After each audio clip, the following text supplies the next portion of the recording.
My guest for this session of the Customer Experience Exchange is Sean Frazier, the Federal Chief Security Officer at Okta. Sean, always a pleasure to have you on. Thanks for joining us. Thanks, Jason. Always good to see you. So, Sean, why is cybersecurity, customer experience so interconnected? Why are they, if they will, different sides of the same coin? Yeah, they are very interconnected, and they should be, because I think one of the challenges we've had over many years is we've treated them as separate things. And we would tend to build things for our customers and for our users, and we would want to build the best experience we could into whatever application we're building. And then we might think about later, oh yeah, we probably should add some security to that. That might be important.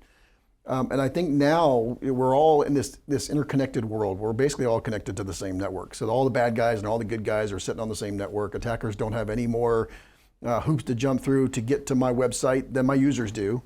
So because of that, and in that context, you have to think about, from the ground floor as I'm building this application, what is the best security I can provide, and how can I either use that to enhance my user experience or at least not detract from it, right? So make it as transparent as you can for the end user. Make it like wallpaper, as we've heard referenced once before. Make it so that users don't see the security unless they need to see the security because something bad happened.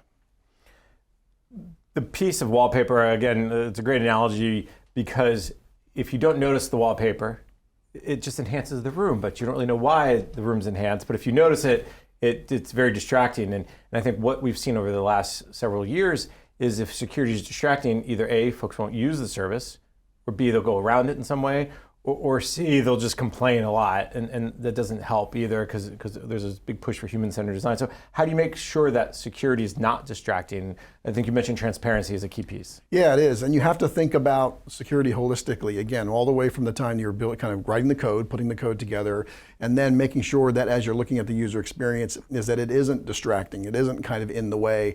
Because as you point out, rightfully so, 20 years ago, we could foist upon our users an experience, and our users would have to accept that. We don't live in that world anymore. We now live in a world where users have a much better experience in their personal lives, a digital experience in their personal lives. If you think about what they do when they interface with companies like Apple and Uber and everybody else, than they do in their business lives. So we have to strive, as we're building these things, we have to strive for that level of performant behavior. That level of, basically 2 clicks in 10 seconds before they get access to something. Don't make it any longer than that.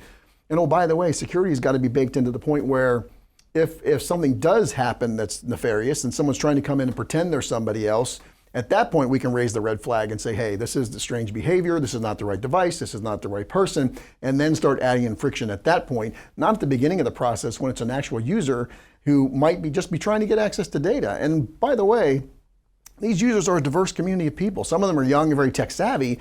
Some of them are like my mom, who are not so tech savvy, right? And they need to have things be a little more streamlined for them because they're, again, having to get access to their retirement benefits or something, and they don't want to have to jump through hoops. And as you point out, the problem with that is that they're going to create a help desk call. They're going to call somebody, I need help to do this, or they're going to not do it, or they're going to go into a physical building and have to talk to somebody, which is an added cost for the entity. I love the 2 clicks in 10 seconds. I always remember the old Mark Foreman days and e-government act and 3 clicks to service. So now we're down to 2 clicks in 10 seconds. Same thing. Always faster. Always faster. I want to go back to something you said. We have all this great user experience, hopefully, in our personal lives, and the government needs to strive in that direction. If I'm a government person watching, I go, yeah, but Sean, we're different. We have security that Apple doesn't have to worry about, or that Netflix doesn't have to worry about. If someone steals your Netflix password, what are they going to do? Watch a bad show, right? I mean, that's the mentality. So there's a culture piece here too. But how does the government kind of come to that? Hey, we do need to be more like the private sector without giving up the importance of the security, the privacy, and the like. So I would say 2 things. First of all, I would argue that there is less security in the public interweb than there is in a lot of people's private applications that they deliver. As a matter of fact, if you're using Apple technology, you're using things like Passkey and FIDO2, which are strong identity proofing systems and identity mechanisms built into the platforms, which are already stronger than what most people are doing. The other piece is, I hear that and I understand it, that this is a cultural shift in organizations to be able to think about kind of security first, or security baked in, or security as DNA, whatever you want to call it. Security has to be part and parcel to the thing that you're building. And it doesn't happen overnight. There's no magic. You're not going to wave a magic wand. You're not going to sprinkle pixie dust and all of a sudden everything's going to be secure and our users are going to be happy. You have to work at it. Culture is something you have to work at. So organizations need to build that into their culture, have empathy for their users, making sure that they're looking at the user experience and thinking, okay, am I doing the best thing I can do for this user with empathy and delivering those services that they can as quickly as they can. And we're seeing some of that as this big push for human-centered design. As we're seeing a big push for, okay, what's the first thing you do? And you've said this many times when we've talked in the past. Well, you go to a website, you log on. Well, is that log on easy? Is the second factor that they're asking you for to your cell phone, or do you have to go to an email, or where is it? When you have those conversations with agencies, are they understanding that log on process, that initial access to that application needs to be one of the most important pieces to this entire discussion? They do, and it's been an evolution, because if you would have asked me 10 years ago, I would say no, people don't really understand this, because there's two constituents you deal with. There is the workforce constituents and the users that you kind of own or manage, and that's a different experience. You still want to have good experiences for your users, but it's a whole different ballgame when you're talking about citizen services or end user services or consumer services. Then you really have to have a higher bar of experience. And a lot of organizations that are dealing with citizens now really understand that. They're building that in, as you talked about, citizen-centric, citizen-focused, user experience focused. That has really become part of the nomenclature that people are talking about now. So we really have made great strides in evolution in that direction. You brought up the user, the end user, the citizen. At the same time, there's also the internal user. The employee of the agency also wants an easy experience. And logging on to their application, yes, I may have a PIV card, or if I'm at the DoD, a common access card, right? I may have a second factor I need to put in there, but that user experience also is just as important. And I think that's where agencies maybe have struggled too. And you're starting to see this with single sign-on. A lot more agencies talking about that. Yeah, and that is, again, a newer evolution as people have kind of worked into the single sign-on is very important. Secure, I call it secure single sign-on because you got to have security in it, because I'm a security guy. But secure single sign-on is important, so you don't have to log into 10 different systems 10 different times in 10 different ways, because that's just not performant, not good user experience.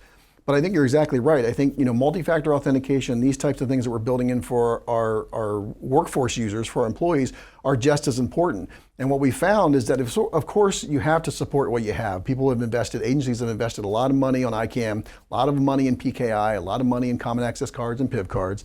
So leverage that where you can.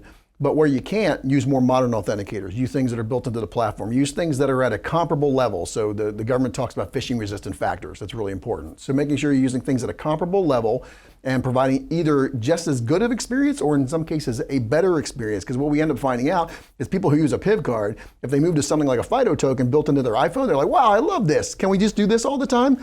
And I think that's where we're headed. And as you said, OMB and the White House have recognized that through different memos. I think you mentioned in previous conversations that we've had about 1917, memo 1917 as one example. And then you're seeing this push, we know DoD's talked about derived credentials for a long time. So there's this whole push for making the user experience better. Why the conversation that we're having now about the user experience, and it's such a centerpiece, it's driven partly because of the pandemic, but aside from that, I think it would have been driven just because the technology has changed. Is that the main driving factor? It's easier now for agencies to worry about the customer and have security?